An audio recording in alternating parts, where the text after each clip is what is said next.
Kasi ngay ngā luenga mo meo amapera poa. Tangata wa tau o soa kau. Praise the Lord, whemaya. They stand by their leaders during time of doubt. Ye loe, ye le keimia.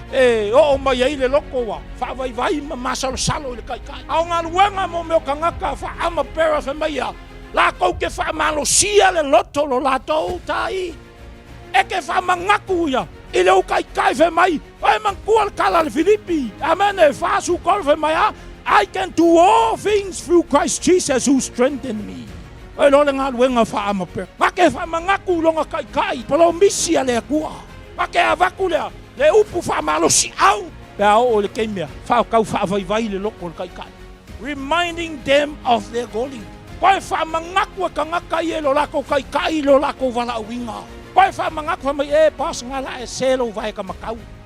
Koe kuku kongu lo vai ka makau vai au mea ngala wha le kongu. Au a foi e le kongu masao i pia. Amen e. E le kai kai au le mga luenga waku kamai. Waku wha mai. Pas. Wai a koe hao e le la e ko anga e kapiriaki e le. Le whai koe se kuspai.